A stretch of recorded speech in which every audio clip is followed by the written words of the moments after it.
Bismillahirrahmanirrahim. Assalamualaikum warahmatullahi wabarakatuh. Alhamdulillah, Rabbil alamin. Wassalatu wassalamu ala asrafil anbiya'i wal mursalin wa ala alihi wa sahbihi ajma'in. Puji dan syukur kita ucapkan kepada Allah Subhanahu wa taala di maghrib yang penuh berkah ini, insyaallah kita diizinkan oleh Allah dalam rangka melaksanakan majelis ilmu yang kita tata semenjak beberapa waktu yang lalu. Selawat dan salam ke hari junjungan kita Rasulullah SAW. Mudah-mudahan kita mendapatkan syafaat di yaumil qiyamah. Amin ya rabbal alamin.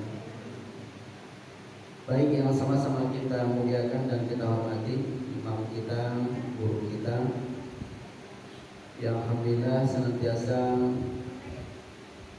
membimbing ataupun memimpin sholat berjamaah kita. Kemudian yang saya hormati Bapak-bapak dan Ibu majelis taklim yang hadir pada malam hari ini. Saya bermohon bermunajat kepada Allah agar jemaah yang hadir pada maghrib ini mendapatkan sebuah keberkahan, baik berkah dunia maupun berkah akhirat, insyaallah. Amin ya rabbal alamin. Mudah-mudahan rezeki dilancarkan penuh berkah oleh Allah Subhanahu wa taala. Baik Bapak Ibu yang mulia, pada malam hari ini kita memasuki hadis yang ke-7 dari kitab Arba'in yang disusun oleh Imam Nawawi rahimahullah. Judul kajian kita dalam hadis ini adalah agama itu nasihat. Nah, ini agama adalah nasihat. An Abi Ruqayyah Tamim bin Wasi ad-Dari anna Nabi sallallahu alaihi wasallam qala ad-dinu nasihat. Qulna liman qala lillahi wa li kitabihi wa li rasulih wa li a'immatil muslimina wa ammatihim, rawahu Muslim. Jadi hadis ini hadis yang diriwayatkan oleh Imam Muslim. Timbul pertanyaan, siapa sih Imam Muslim itu? Nah, biasanya hadisnya hadis Imam Bukhari kemudian digandengkan dengan Imam Muslim. Nah, Bapak Ibu jamaah yang dimuliakan Allah Subhanahu wa taala, Imam Muslim ini adalah di antara imam ataupun ulama hadis yang termasyhur. Nama beliau adalah Imam Muslim. Nah, ini sebenarnya nama asli beliau bukan itu, tetapi beliau digelar dengan Imam Muslim. Jadi Imam Muslim ini dia satu generasi dengan Imam Bukhari, tetapi beda negara Bapak. Imam Bukhari itu dia dilahirkan di Uzbekistan. Itu bertepatan pada tahun 194 Hijriah. Kemudian meninggalnya 256 Hijriah. Ini Imam Bukhari. Jadi Imam Bukhari ini hidupnya hanya 62 tahun. Nah, tetapi beliau termasuk imam yang masyhur yang mengambil hadis dari sanad-sanad yang bersambung. Nah, kemudian Imam Muslim, beliau ini berasal dari Iran. Jadi Imam Muslim ini orang Iran, kemudian lahirnya 204 Hijriah. Nah, kemudian dia meninggal 261. Jadi Imam Muslim ini dia hidup hanya 57 tahun. Imam Bukhari hidup 62 tahun, sedangkan Imam Muslim hanya 57 tahun. Berapa jarak umur mereka? Jarak umurnya ada 10 tahun. Jadi Imam Bukhari lebih tua dibandingkan Imam Muslim itu 10 tahun kurang lebih. Nah, ibu-ibu bapak jamaah yang dimuliakan Allah Subhanahu wa taala, jadi malam hari ini kita mempelajari hadis Imam Muslim. Jadi An Abi Ruqayyah, dari salah seorang sahabat Nabi, Abi Ruqayyah Tamim ibnu Dari, ataupun bin Ausid Dari. Jadi Bapak Ibu jemaah yang mulia, kita artikan hadis ini, ya. Sesungguhnya Nabi SAW bersabda, apa sabda beliau? Ad-dinu nasihat. Agama itu adalah nasihat. Agama itu merupakan nasihat. Jadi agama ini berasal dari dua suku kata. Dari dua kata a dan gama. Di agama. Jadi kalau disatukan menjadi agama. Ini berasal dari bahasa Sanskerta. A artinya tidak, gama artinya kacau. Jadi kalau kita gabung antara a dan gama, artinya apa, Bu? Tidak kacau. Insya Allah ketika orang berpegang teguh, berpendirian kokoh di dalam agama Islam, dia tidak akan apa tadi, Bu? Tidak akan kacau. Insya Allah hidupnya akan teratur. Jadi teraturnya hidup orang muslim itu bukan tergantung dengan tingkat ekonomi, tetapi teratur ibadahnya, teratur sholatnya, teratur infaknya, teratur silaturahimnya, dan teratur ikut majelis ilmu. Ini luar biasa. Jadi ad-dinu nasihat, agama nasihat. Jadi kalau orang-orang yang beragama, tentu mereka senantiasa mendapatkan nasihat. Jadi nasihat yang terbaik itu adalah agama Islam. Inna dina indallahi Islam. Agama yang diakui oleh Allah di sisinya adalah agama Islam. Timbul pertanyaan, bagaimana agama para nabi dahulu? Agama Nabi Adam, agama Nabi Musa, agama Nabi Ibrahim. Agama mereka adalah agama tauhid. Sama dengan agama yang dibawa oleh Rasulullah SAW, hanya saja panduan kitabnya itu berbeda. Nah, itu saja. Tetapi Al-Quran diturunkan oleh Allah melalui perantara malaikat Jibril untuk menyempurnakan kitab-kitab sebelum itu. Nah, ini Bapak Ibu jemaah yang dimuliakan Allah SWT, jadi agama itu nasihat. Sahabat bertanya, apa kata sahabat? Apa yang dimaksud dengan ad-dinu nasihat? Nah, di sini dikatakan adalah yang pertama, yang dimaksud nasihat di sini adalah pertama nasihat untuk Allah. Apa yang dimaksud untuk Allah? Menasihati saudara-saudara kita untuk senantiasa kokoh dan istiqamah pada jalan Allah. Itu maksudnya.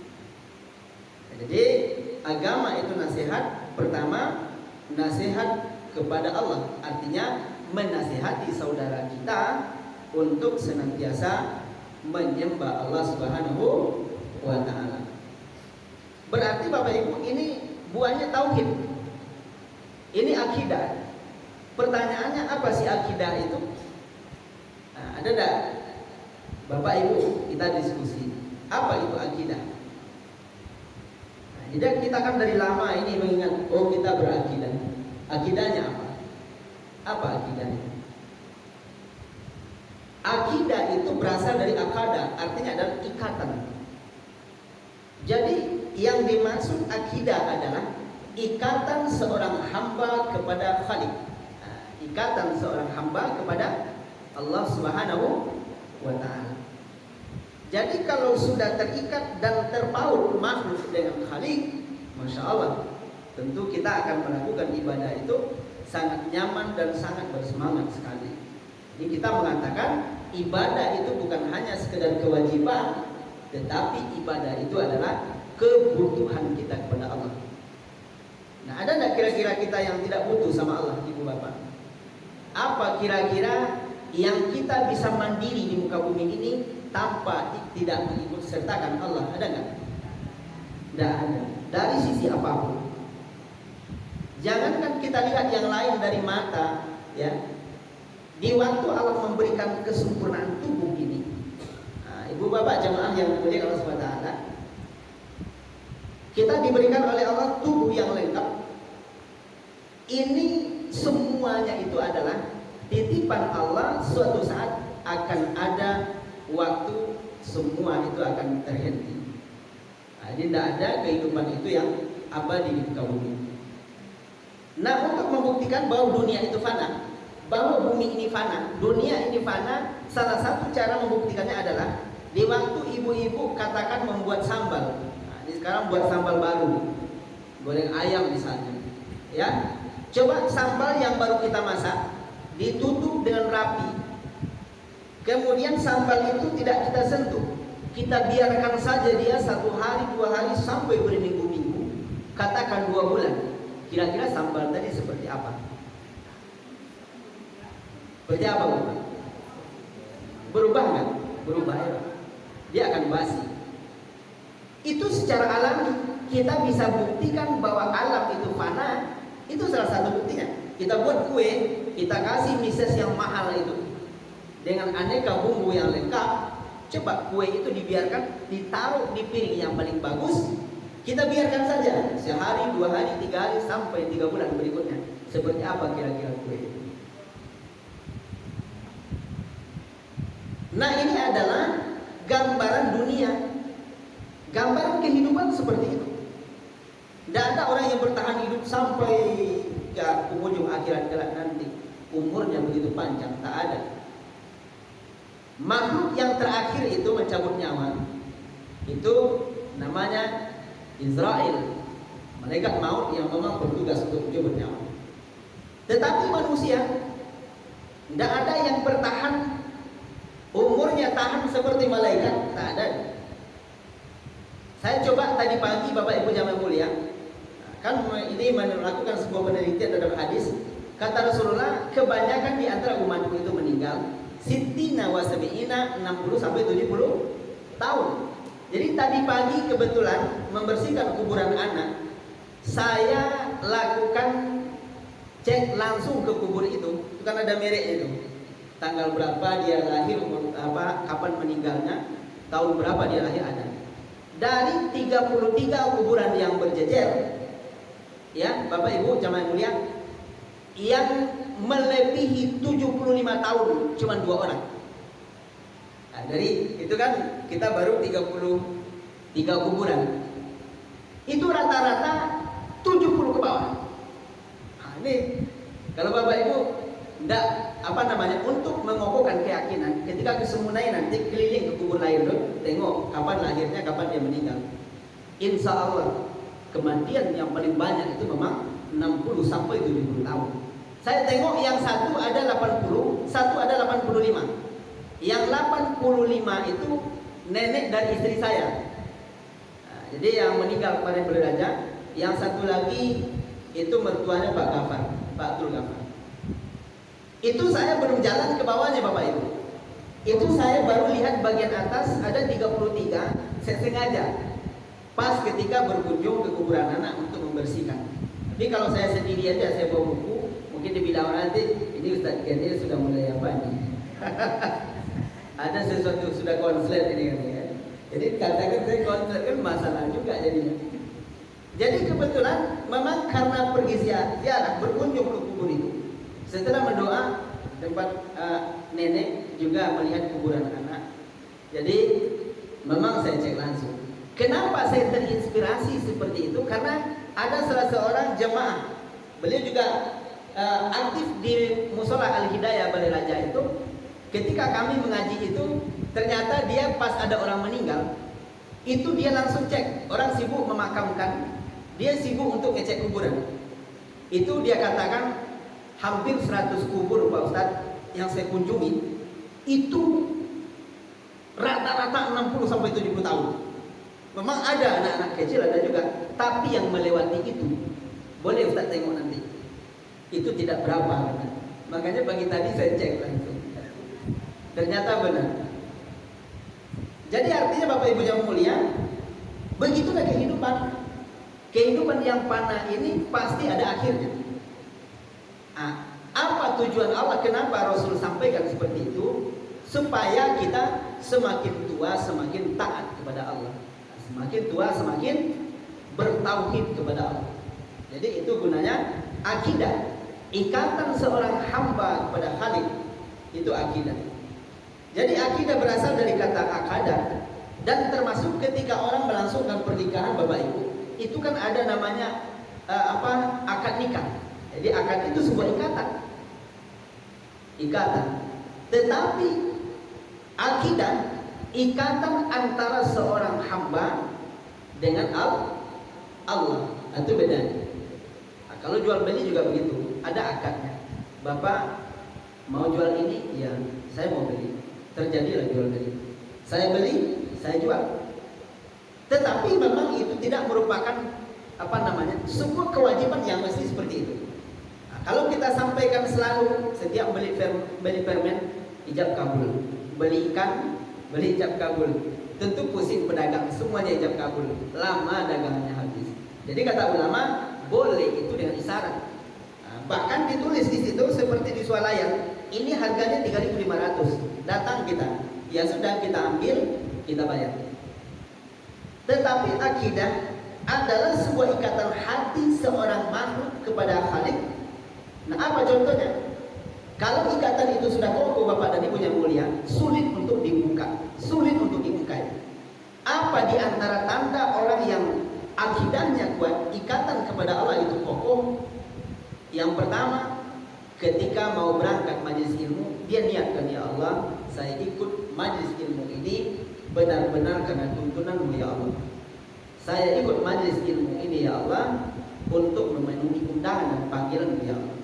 Mau masuk masjid baca doa, mau keluar masjid baca doa, mau masuk WC keluar doa, baca doa, mau masuk pasar ada doa. Tidak pun hafal doa bahasa Arabnya, paling tidak hafal bahasa Indonesia. Nah, kita berlindung kepada Allah dari gangguan setan di pasar ini, dicontoh. Berarti ikatan kuat. Kalau sudah terjadi ikatan kokoh antara Khalik dengan makhluk, maka orang akan menomorsatukan Allah dalam kehidupan. Ada orang sedang main handphone misalnya, muadzin azan, hayya nasolah, dia tinggalkan handphonenya, seluruh WA dimatikan, Facebook ditinggalkan, ditutupnya HP. Tapi kalau ada orang-orang sudah azan, bahkan imam sudah mulai sholat berjamaah dengan jamaah yang lain, dia masih sibuk main HP. Berarti ikatannya dengan HP lebih tinggi, lebih kuat dibandingkan ikatan dengan Allah. Itu. Ada orang di warung, duduk di warung misalnya, muadzin azan, tapi dia tak berangkat ke masjid. Berarti ikatan dia dengan kedai itu sudah kuat sekali, sehingga dia tak mampu melangkahkan kaki ke masjid. Nah, ini di antara tandanya. Ada orang sedang mancing, walaupun ikannya lebih banyak dan mau makan ketika itu, tapi ketika panggilan Allah itu datang, dia tinggalkan semuanya.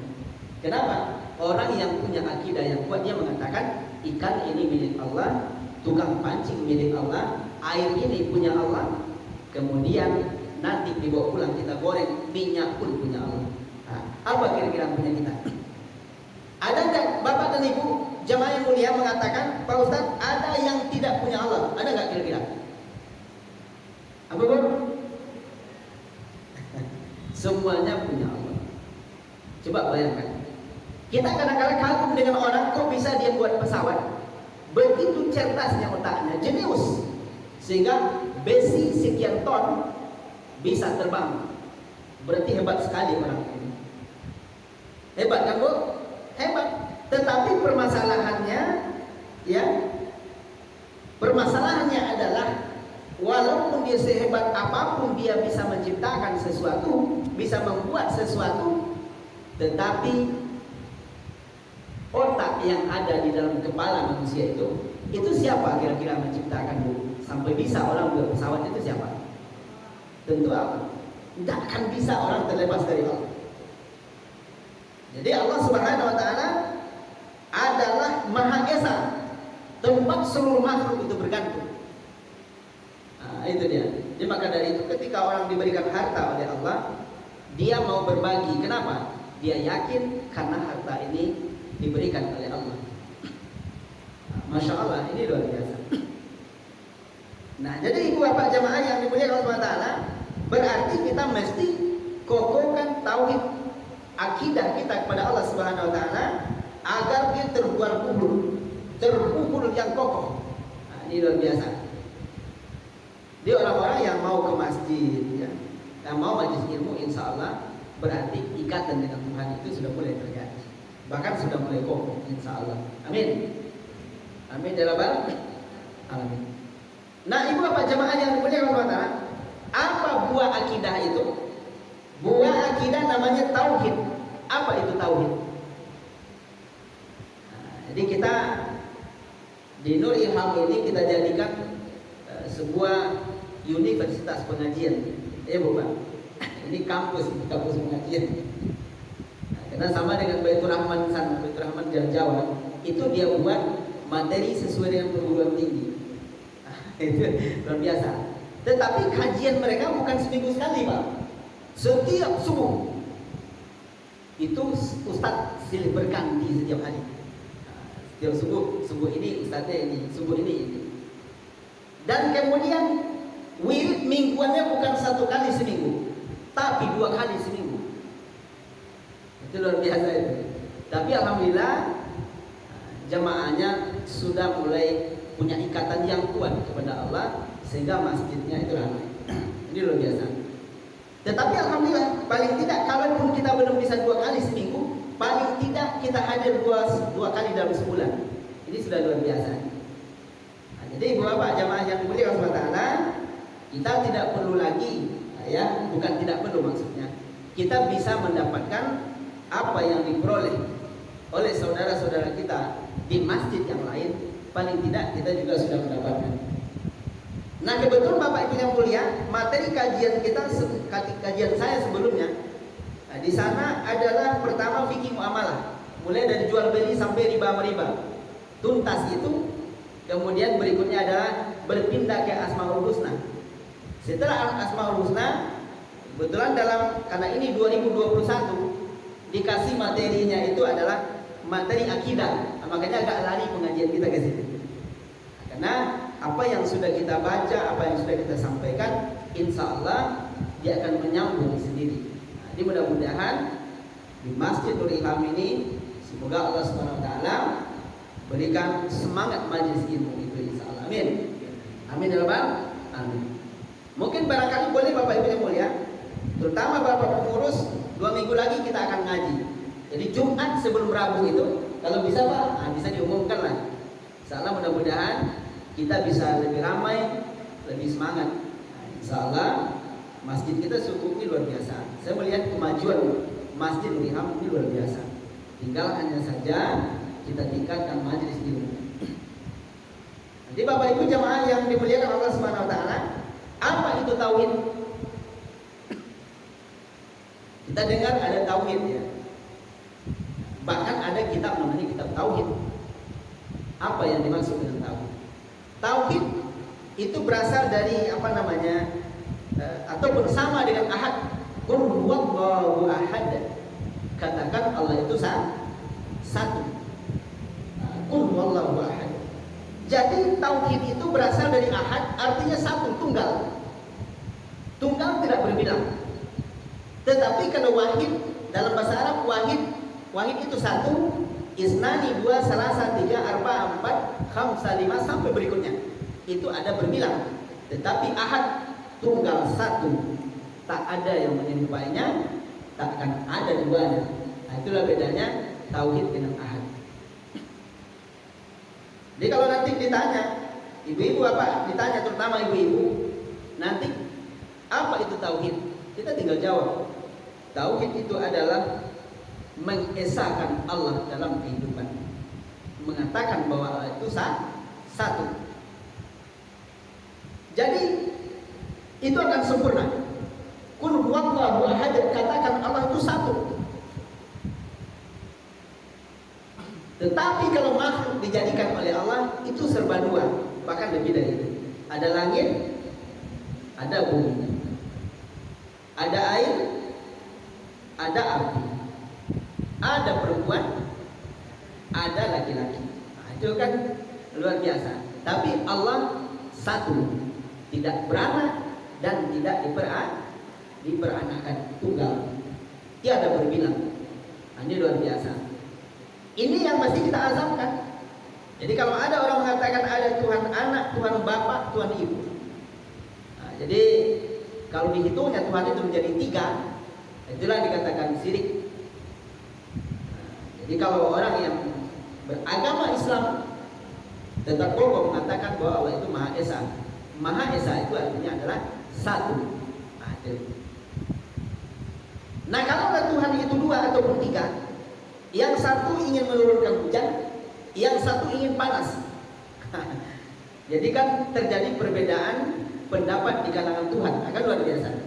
Berarti tidak ada seperti itu.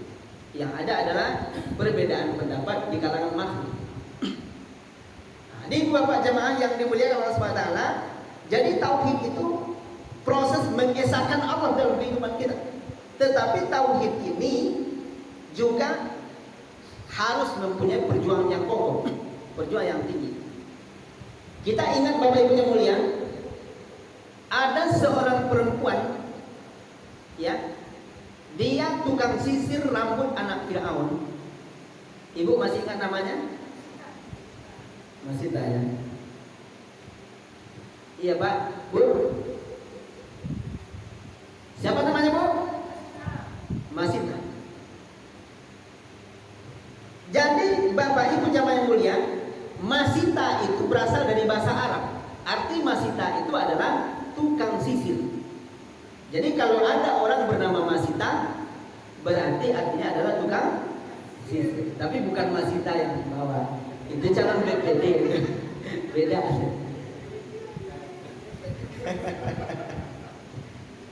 Jadi ternyata Masita itu bukan nama orang.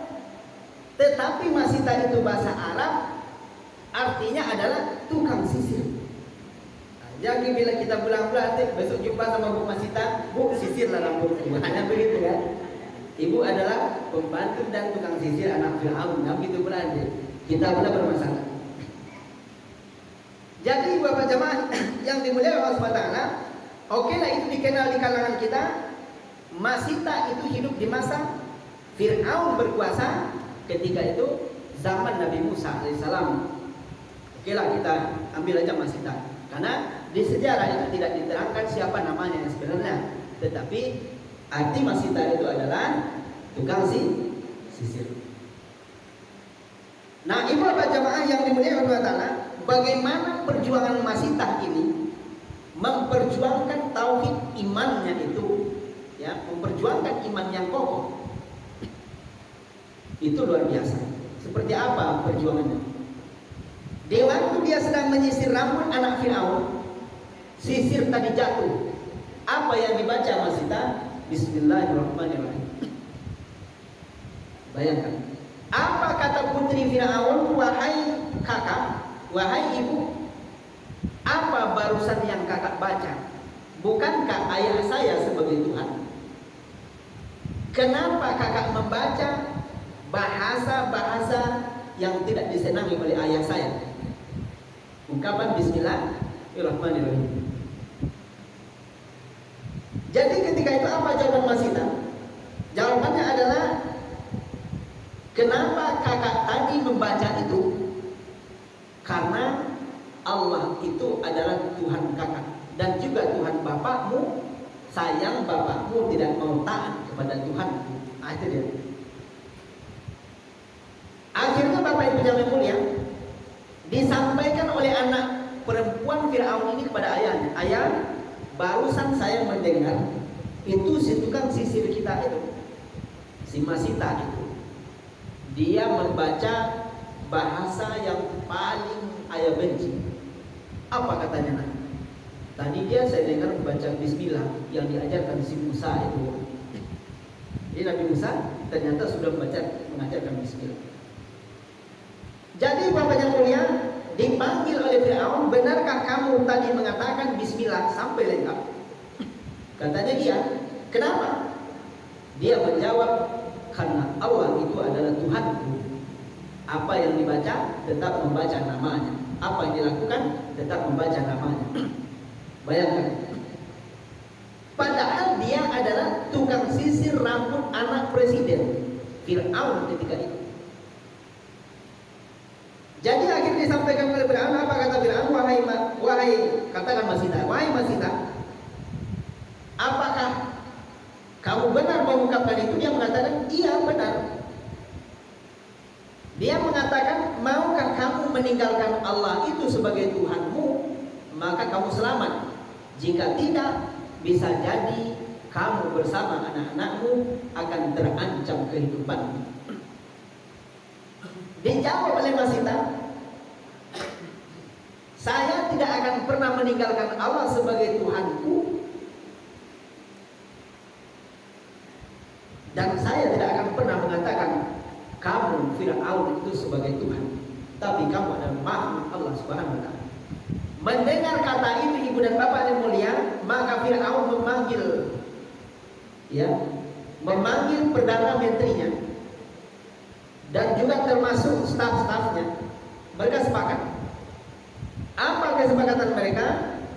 Mereka sepakat untuk menyiksa Masitah ini jika dia tetap tidak mau meninggalkan Allah sebagai Tuhan. Mereka sepakat. Akhirnya Masitah ini karena pendiriannya kokoh, diperintahkan oleh Firaun untuk mengambil bejana besar, kuali besar. Kuali besar dikasih air, ada juga ulama mengatakan dikasih minyak, dikasih air yang mendidih, panasnya luar biasa. Diambil anaknya yang paling besar, wahai Masitah, apakah kamu mau meninggalkan Allah sebagai Tuhanmu? Jika tidak, maka anakmu yang besar ini akan kami rebus hidup-hidup. Direbus, bayangkan. Kira-kira ibu bapak jamaah yang mulia, andai kata ungkapan itu diarahkan kepada ibu-ibu hari ini, kira-kira jawabannya sama nggak dengan Masitah? Kira-kira. Coba bayangkan ujian iman, ujian akidah. Ternyata ketika dia tidak mau mengikuti Firaun, maka anaknya yang paling besar langsung dimasukkan ke dalam bejana yang berisi air mendidih. Tidak lama kemudian anaknya kelebar-lebar. Akhirnya inna lillahi wa inna ilaihi raji'un. Ayat Masitah, kamu barusan menyaksikan anakmu yang paling besar sudah kami masukkan ke dalam bejana besar ini. Pertanyaan berikutnya, apakah kamu masih bertahan mengatakan Allah itu Tuhanmu? Dia mengatakan, saya tetap mengatakan Allah itu Tuhan walaupun semua kami masuk ke dalam bejana. Bayangkan itu. Itu luar biasa akidahnya. Beda kadang-kadang dengan ibu-ibu hari ini, uang belanja aja kurang. Nah, itu beda. Kadang-kadang suami tidak janjikan lagi nasi, juga di sini. Jadi Masitah ini begitu kokoh. Anaknya yang pertama sudah syahid, disusul dengan anak yang kedua. Di waktu anak yang ketiga mau diangkat, dikasih tahu sekali lagi, Masitah, apakah kamu mau meninggalkan Allah sebagai Tuhan? Kalau tidak, anakmu yang ketiga ini juga sama nasibnya dengan anakmu yang pertama dan kedua. Dia mengatakan Allah sebagai Tuhan. Kemudian terakhir anak yang sedang menyusu, anak yang sedang digendong, yang sedang disusui oleh Masitah, apakah kamu tidak mau meninggalkan Allah itu sebagai Tuhanmu? Jika tidak, anakmu yang kamu susukan ini juga akan saya masukkan ke dalam. Ketika itu memang mulai goyang. Anak kecil sedang menyusu, coba bayangkan kasih sayang yang tertumpah. Akhirnya ketika itu, di waktu dia ragu-ragu mengatakan anaknya yang keempat ini, maka itulah salah satu di antara 7 bayi yang berbicara di waktu kecil. Di antaranya adalah anak Masitah yang digendong di pangkuan ibunya itu berkata, ibu, kita berkumpul di surga Allah Subhanahu wa Ta'ala. Jangan kamu takut, biarkan saya masuk ke dalam itu. Bayangkan. Ketika dia tetap bertahan, maka diambil anak yang dalam sedang menyusu itu, dimasukkan ke dalam. Terakhir gilirannya, bukankah kamu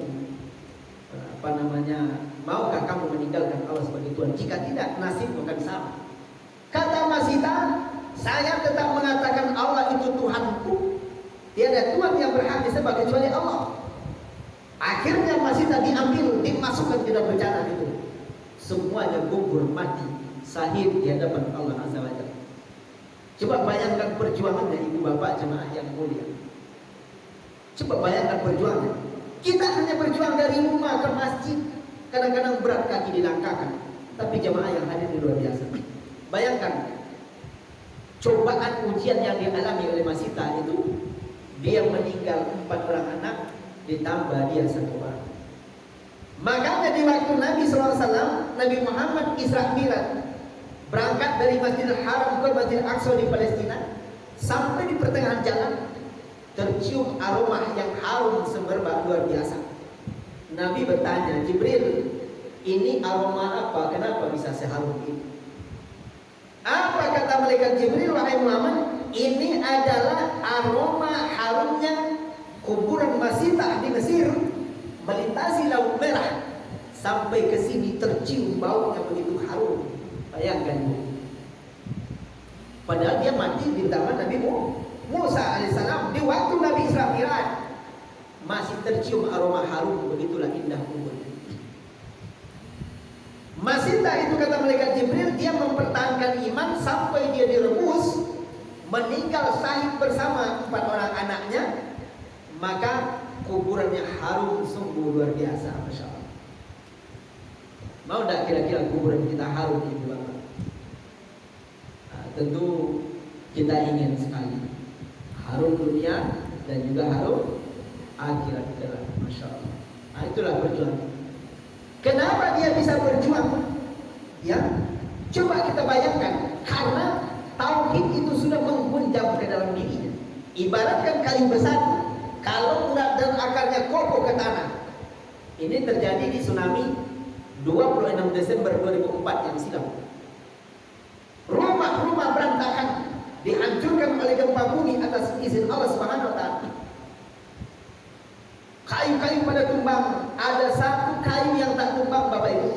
Maksudnya adalah ada juga banyak juga kayu tak tumbang. Tapi ada 1 batang kayu, di situ ada anak kecil. Kayu itu tak tumbang. Di waktu air laut sudah mulai menumpah ke darat, dia manjat ke batang kayu. Sampai di puncak kayu itu, dia saksikan betapa kuatnya air itu. Tetapi kayu-kayu yang lain pada tumbang, bangunan roboh.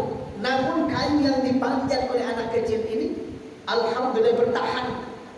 Maka anak kecil itu membuat sebuah puisi, aku ingin hidup seperti batang kayu yang satu ini.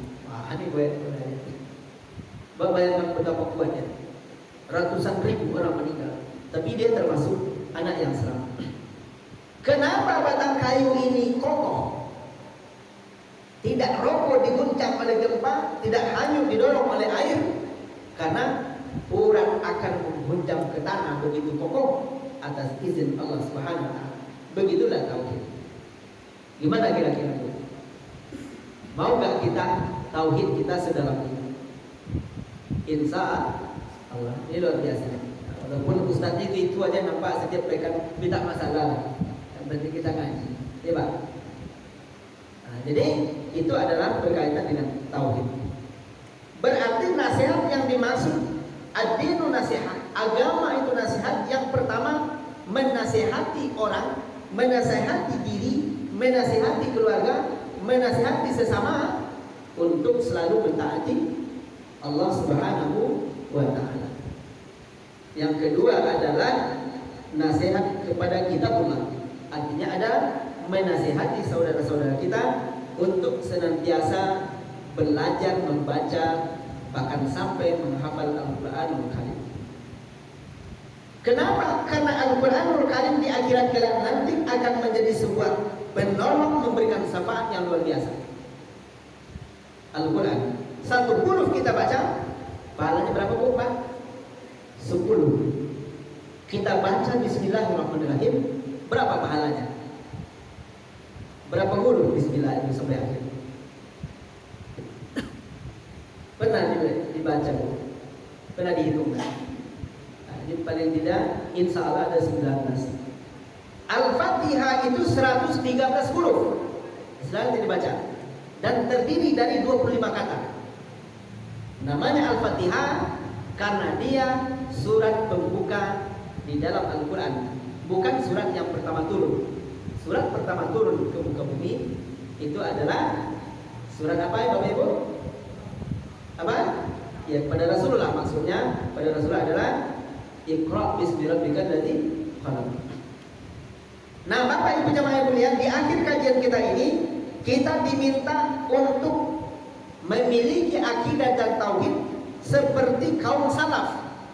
Siapa kaum salaf itu? Kaum salaf adalah manusia yang hidup sezaman dengan Nabi, tentunya para sahabat Nabi.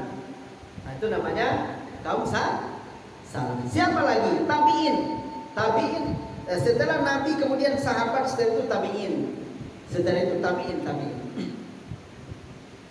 Jadi yang dimaksud salaf ada itu orang salafi. Nah, salafi ini ternyata artinya adalah orang yang belajar dengan orang yang hidup di masa lalu. Tapi jangan mengatakan, oh saya salafi, kamilah yang sempurna, yang lain tidak. Tidak begitu. Semua kita pasti belajar dengan orang yang terdahulu, dari Nabi, sahabat, kemudian tabi'in.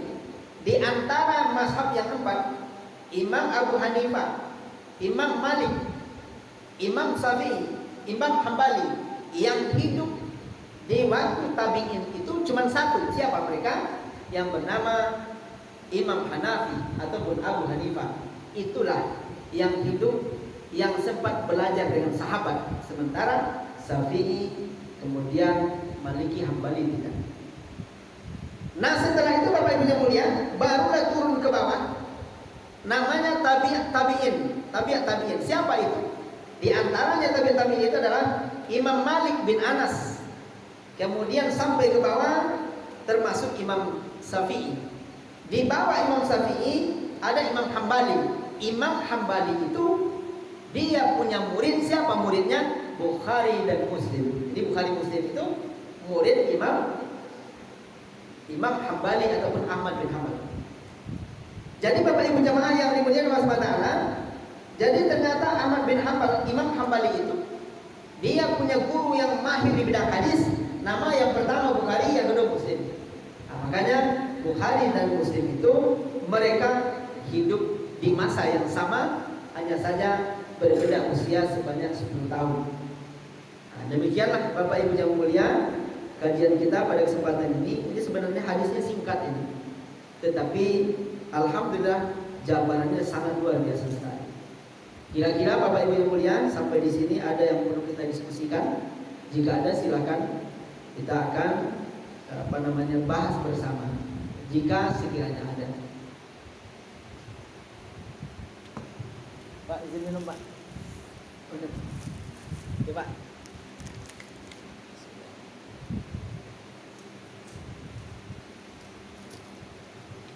Jadi Bapak Ibu, kalau tidak ada kita cukupkan sampai di sini. Mudah-mudahan ada ilmu yang bisa kita bawa pulang.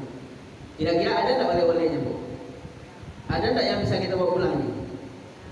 Nah, nanti cerita sama suami di rumah kalau dia tidak datang ke masjid. Sampaikan nanti, Bang, sekarang saya tanya, apa itu tauhid?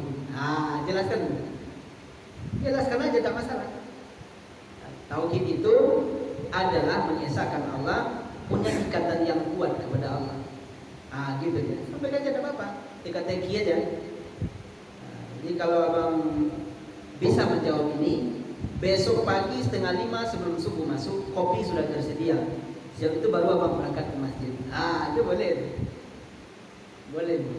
Jadi demikian, mudah-mudahan bermanfaat kajian kita. Dan juga terima kasih kepada kita semua. Memang sengaja saya koleksi kajian ini supaya kita tahu Bapak Ibu yang mulia apa sih kekurangan, kesalahan dalam menyampaikan kajian. Makanya kita rekam. Jadi nanti kita ulang. Jika ada kesalahan kita akan sampaikan kembali ke jemaah. Nah, demikian. Karena tadi saya ke sini juga bukan sendiri. Di belakang ada si gadis cantik, itu anak saya. Itu Fahira Azmi Ramadhani. Jadi kalau ada satu jemaah aja yang cilik, itu generasi kita, dia ikut ngaji. Demikian, assalamualaikum warahmatullahi wabarakatuh.